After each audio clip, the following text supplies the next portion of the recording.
G'day from beautiful Leiden in the Netherlands, and what a fantastic windmill that is. In this video, I'm going to tell you what every driver drove to the recent Dutch Grand Prix. Stand by.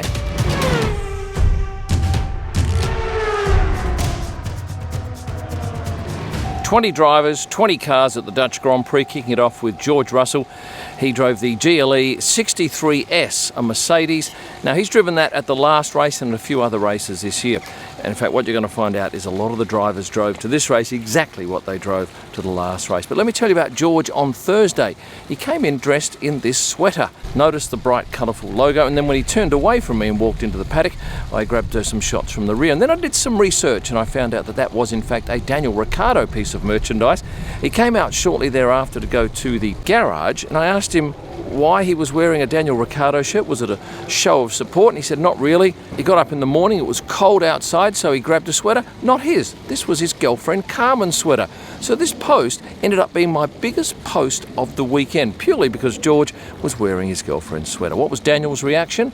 I'll tell you about that a little bit later on when I talk about Daniel's car. Next up, Lewis Hamilton, and once again he was in an EQC400, a silver car that he drove in Spa, and a lot of the drivers drove the cars that they had in Spa to the Dutch Grand Prix because it's only a matter of a couple of hours. I did the drive, it was fantastic. Here's some of Lewis's outfits at the track, and interestingly he had quite a show to get him out of the track on Sunday night. Security was tight. They actually backed his EQC400 into the paddock. They bypassed the swipe gates. Now, I've not seen that done too often. About that time I grabbed this picture of Angela Cullen, and for the first time I got her without her logoed shirts on. And if you're interested in Lewis's physio, Angela Cullen, go and have a look at my recently uploaded YouTube video on her. It's a cracker. I did one 3 years ago, but this is much updated. Oh, and back to Lewis. I was quite intrigued by his actions just prior to the drivers' parade, trying to move these speakers.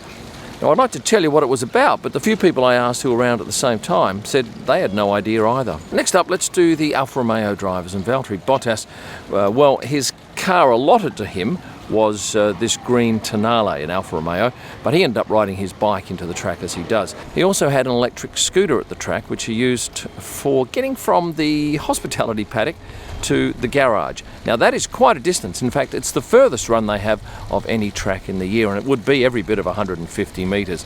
That means that they're out in the open, in the public eye for quite some time. Gives us an opportunity to shoot great shots, and Valtteri was very keen to show us his skills on his scooter, and Valtteri even did a jump for me.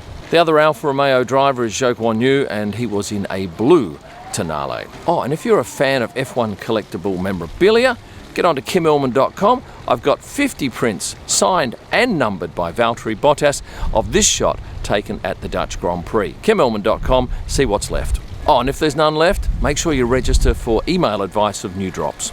Let's now talk about the AlphaTauri drivers, and on all days they arrived together in the same car. A little bit unusual, but I'll tell you why.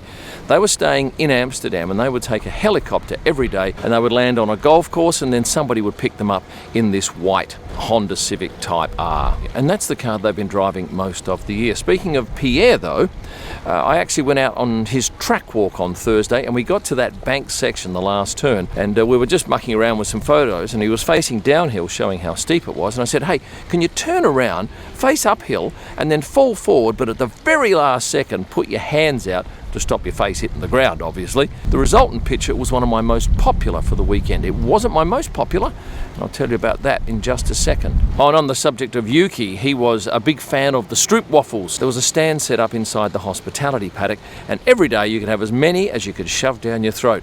Yuki took advantage of one of them on one of the days. Given we've done one half of the Red Bull team, AlphaTauri, let's do the other half, Max Verstappen.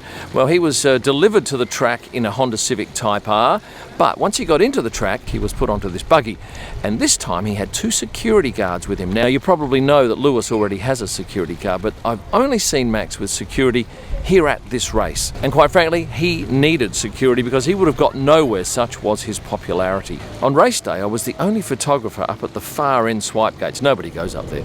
And I was waiting for Pierre Gasly, and then up rolls Max with Kelly, his girlfriend. And that was a rare shot to get. Kelly was in Parc Ferme afterwards, but I was not able to get a photo of the pair hugging because there were too many people in the way. But by pure chance, Jos Verstappen appeared over my right shoulder. Max sees him, comes to him, gives him a hug across my shoulder, and I was so close to them I could not get a shot. And Jos actually did say something to Max in Dutch, but I know I alluded to the fact that I heard it, but I couldn't tell you what it was. It was all Dutch to me. And my final Max bit is post-race. Out on the track, they did the celebration shot. And as usual, once they've got the cheering shot, Red Bull is opened and they try and throw it all over Max. But he's very quick to get out of there. And there were, of course, plenty of flares.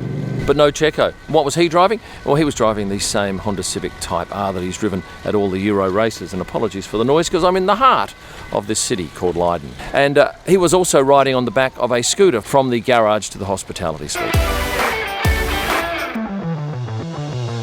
Nicholas Latifi was driving a Volvo XC90. He had a little scratch on the front bumper. I don't know if he did that. And his teammate Alex Albon was driving a Mercedes blue station wagon. Pretty daggy sort of car, I reckon.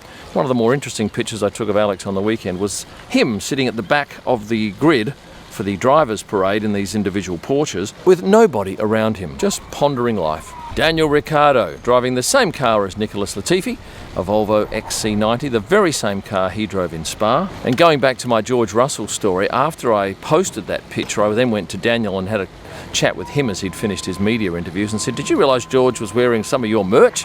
He said, "Yeah, I had heard about it. I have to thank him," he said. Thankfully for me, he used my picture on his story, and then George also thanked him for a collaboration with Daniel Ricciardo on his Instagram story. Like Daniel, Lando Norris was driving an XC90 as well. As he does often, he sat in the back of the car as he arrived at the track.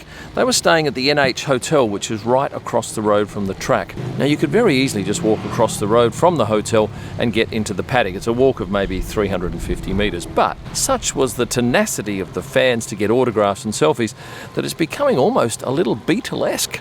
These guys can't go anywhere during race weekends without getting mobbed. Kevin Magnussen, well, he switched cars from the last race and he was driving a Volvo XC90, while his teammate Mick Schumacher was on board his Yamaha R1 motorbike. Lance Stroll, yeah, you don't need me to tell you he was driving an Aston Martin DBX, but in the paddock, he was using a scooter to and from, and I got a half a smile out of Lance here. And his teammate Sebastian Vettel, once again on that same J. Laverack cycle that he used at the last race. Like a good number of drivers, he was staying in a nearby motorhome and would cycle in each day. Interestingly, I went down to the TV pen on Thursday and I photographed a lot of the drivers' watches. So I took a shot of Seb's and then I zoomed in on it. Now, this was taken on the 1st of September, but the date is the 5th. I also took a shot of Lewis Hamilton's lovely IWC Big Pilot's watch and looked at the date there. His watch was set to the 11th and the day wasn't Thursday, it was set to the Wednesday. And if you look at the time on Sebastian's watch, I took the photo at about 2:20. Look at this, 6:54. Lewis Hamilton's watch, 8:21, but I took the shot at 1:39. And let's go through some other drivers. Nicholas Latifi took this shot at 2:21. His watch shows 10:33. And Charles Leclerc's Richard Mille, well, I took this at 1:42 and it was showing 1:56. So here's what's happening. A number of the teams are just getting these watches out, slapping them on the driver's wrist and saying, go out there and get these seen. Now, I'll be super interested to see next race if this is remedied and indeed someone in the team sets those watches to the right time. Let's go to the Ferrari drivers, the pair of them driving Romas once again, the exact same cars that they had parked up at Hotel de la Source last race. Both of them had their girlfriends at the track. Charlotte even had her entire family, and they posed for this picture, whereas Carlos was just there with Isa, his girlfriend. And both of those girls ran the track one evening after all activities had ceased. Lastly, the two Alpine drivers. We had Esteban Ocon driving an A110. Now, the A110 was originally produced in the early 60s and lasted until, I think it was 1977, but it was rebirthed in 2017. It does 0 to 100 in 4.5 seconds, is small, stylish, and has 2 doors. And then finally, Fernando Alonso, he arrived on a scooter, an electric scooter, and he arrived at speed too. You had to be quite alert to catch him coming into the track. So there you have it. All 20 drivers and what they drove to the Dutch Grand Prix at Zandvoort. Now's your turn to hit the like button, subscribe if you haven't done so, become a member for some great extras. If you'd like to get one of those prints signed by a driver and numbered, head to kimillman.com and go to the shop, where you'll also find merchandise, F1 photo books and beautiful large format prints. All of my digital images, you'll find them at prostarpics.com. And for my best images live from the track and all during the week, go to Instagram and search my name at Kim Illman. Thanks for watching. And stay passionate.